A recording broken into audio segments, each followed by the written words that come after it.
So, I thought it was a great playing lesson.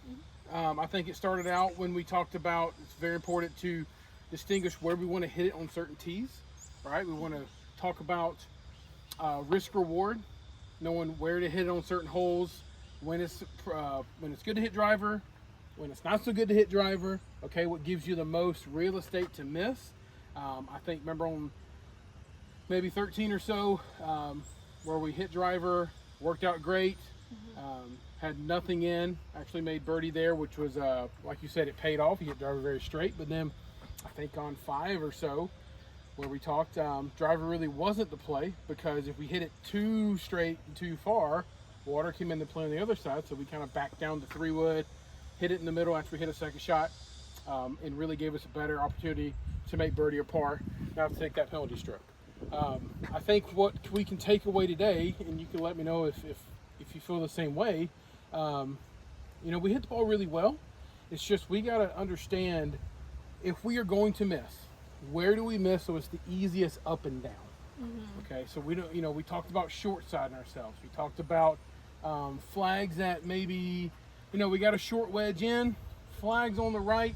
We typically hit a little bit of a draw, so we're trying to draw it in there. But, flags on the right and we're hitting a draw, that means we're kind of aiming off the green. Yeah. What happens if we hit it straight? You're stucco. You're stucco with a short-sided chip. Greens are kind of firm and fast. It was really hard to get it close, right? Yeah. Now, if we'd have hit at the middle, right, hit a little draw, even though if we wouldn't aim at the flag, we'd had a putt at it. Probably going to no more than 2 putt. Not going to make bogey. So those are some things that I thought that were very important. You don't have an issue with contact. You hit the ball great all day. I know we talked about some recovery shots, and when we were in the trees a couple holes ago, we talked about what's the biggest place to kind of take our medicine versus if we're going to take a little more trouble on, curve it around the trees if we wanted to. But again, we kind of made a decision that it's not the most important thing to get it close every time if it brings too much risk into the hole. Yeah. Right? We want to play to the safe part, play to the fairway, give ourselves a chance to get it up and down. We don't want to compound errors. Right? We want to get rid of that big one. You feel like, what else do you feel like you took away from today's plan list? Yeah, I mean, the biggest thing was definitely placement golf. It's funny because when I play harder courses, I actually find them easier because I'm so focused on where I'm placing the golf ball. When I'm playing courses that don't necessarily have that restriction, I don't necessarily play as good. I don't think about it all the way. Right. And so I think the biggest takeaway is actually thinking through every shot and figuring out, okay, well, where do I want to hit it? What's going to happen if this goes wrong? Maybe not necessarily so much focusing on the wrong, but like, okay, well, what am I doing today? Well, I'm hooking it really badly. Okay, well, that's probably going to be left. Where's, what is bad left? Correct. Stuff Correct. like What that. holes that you want to hit left on, right? Yeah. Yeah. I agree. And I think, to wrap it all up, on the last putting green, we kind of, as the round went, we talked about on fast greens, all right, you kind of, if you're going to misread a putt, it's probably beneficial to read it on the high side. Yeah.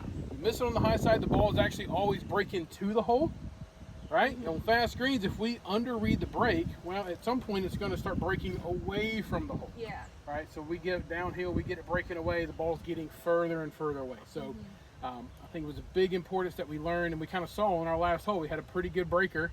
We actually overread it, but the ball actually got closer and closer and closer to the hole, had to tap in. If we'd underread it 2 feet, that thing would have probably rolled out another 4 feet, and we had a 4 or 5 footer for par.